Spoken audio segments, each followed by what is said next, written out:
Well, yes, I had a problem to finish the video with the spaghetti today, so this is like an extra episode, but not with spaghetti, with cordon bleu and tomato salad to finish this 5th chapter of Salivari Thoughts. I don't really remember what point I was, but I guess I was nearby the fact that at some point you enter in the system even if you are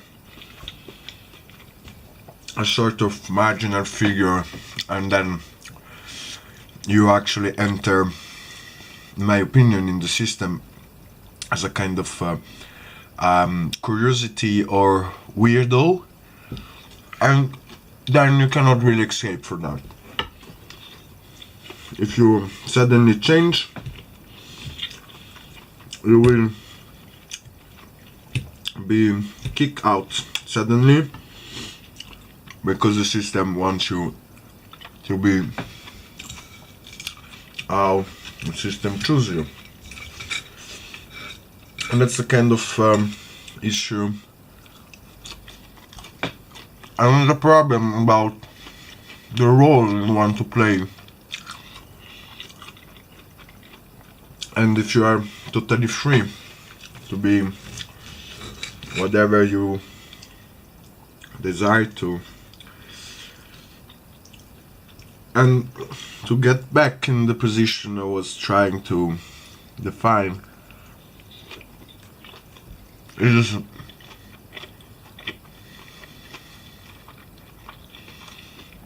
that somehow your existence and your practice have to have this side that doesn't require the system to exist. So it's mean that when and if the system it's falling apart or it's having a radical change, you can still do what you want.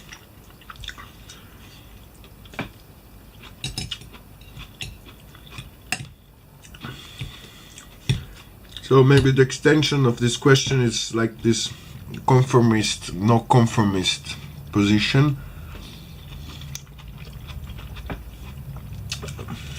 And I was saying last time, it's always about be in or be out, or with or against.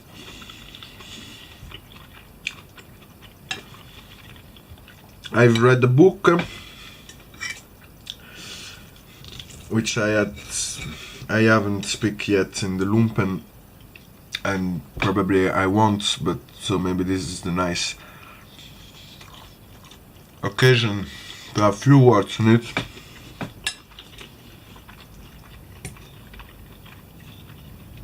And it speak about this Zapatist revolution.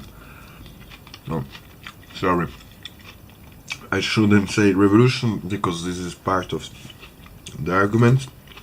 So this Zapatista movement in Mexico that really managed to create a different dynamic of living into the state and somehow the rule of the state, but they are managing themselves totally in a different way, and they're not really getting against the state. They just don't give a shit and manage how they want their life. To resume the concept of the author as I understood, and also I've read this book because I listened to the author before the radio, and I was doing this nice distinction, which I like, between revolutionaries and dissidents. And he says that the success of Zapatistas, it's part of the fact that they are not revolutionary, they are dissident. And now it seems that it's like the same thing, but in fact it's totally different, because the revolutionary movements, they want to be in place of the people they are in charge. The dissidents, they don't want. They want just to manage themselves as they wish.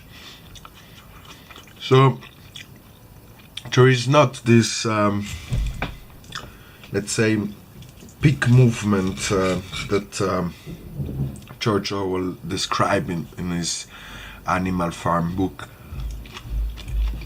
which is like resuming pretty well the revolutionary illness. When they get into power, they become as dangerous and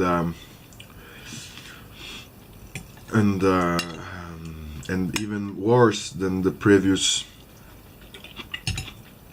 chiefs. So this book said from the Zapatista movement, and there is others movement like that in South America and maybe in Europe. The fact is that they like close a territory inside the territory, but they don't expect to make a big expansion, and they don't have a conquer position. So somehow they, that's my opinion, find a way to change totally the paradigm of the struggle, and also to really find a free territory that is not against the system, ideological, yes, but in the fact not. And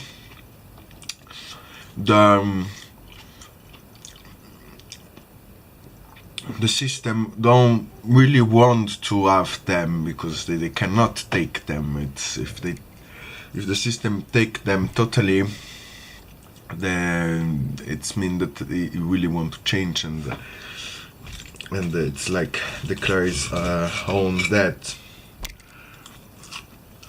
It come in my mind another example, which I never find any precise article on it, or documentaries or radio show, but here's someone that tell me that story, which I can't believe, because it was also interesting and sort of social movement, and it's totally more revolutionary than me. But so I mean, anyway, even if that story wasn't totally true, let's take it as a fairy tale, a contemporary fairy tale, and this is the story.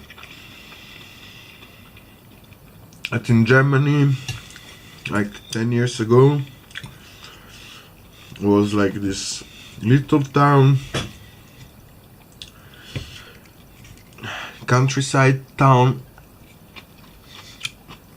living since several centuries from charcoal and kind of EV industry, and then everything stopped, and the government have those program to insert people again into the society or giving them money, but I think it's like this 2-year program, and at some point the program was finished,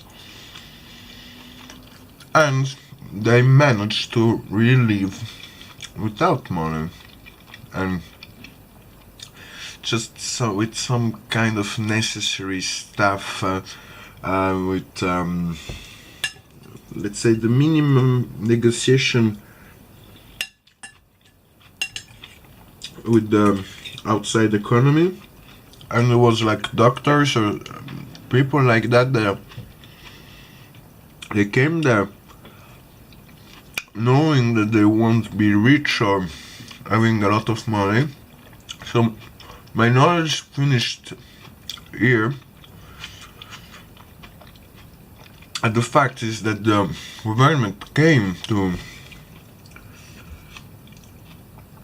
tell them, okay, we will do 2 years more the program and give you again some financial helps, and they refuse. I find a different way to afford a sort of living out of the system. So they are into the system because it's a German community,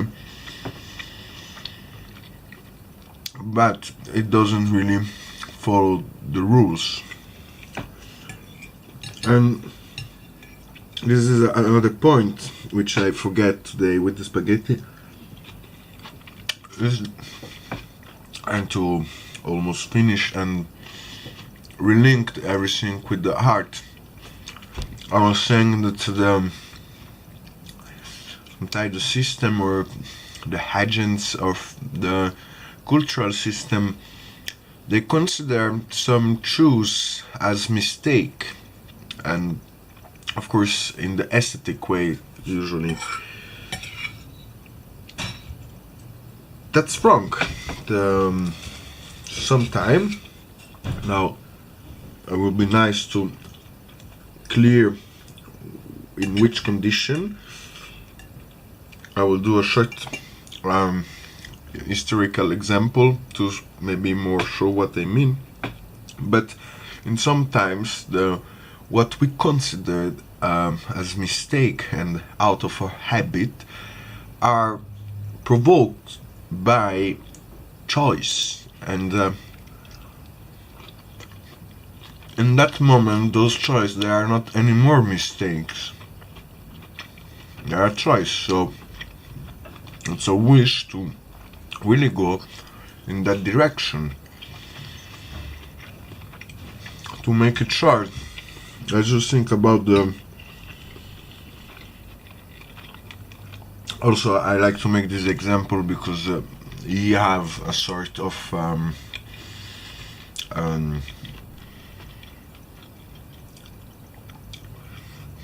knowledge, and it doesn't have an attitude where it could be appear lazy. And this is the dear Jean-Luc Godard,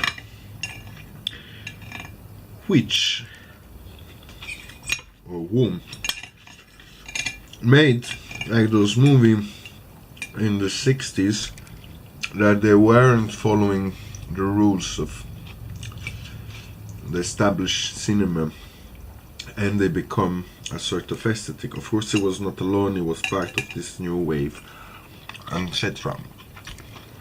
But at that time, when this movie was shown, half of the critics says that he wasn't able to do movies.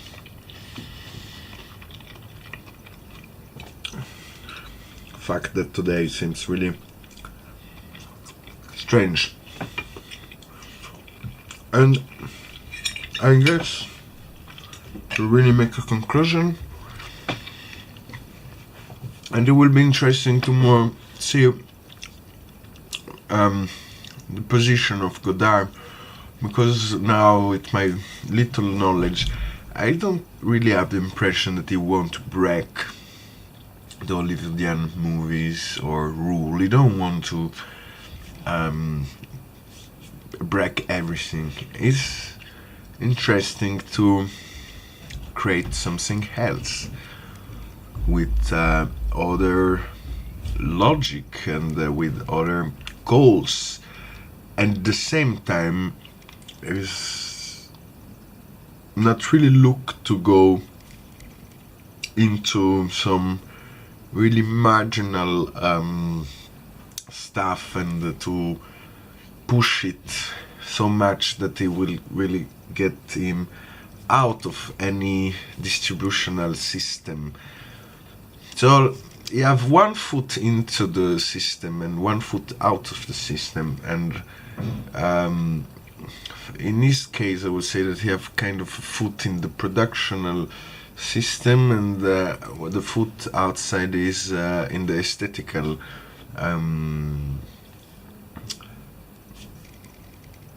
field.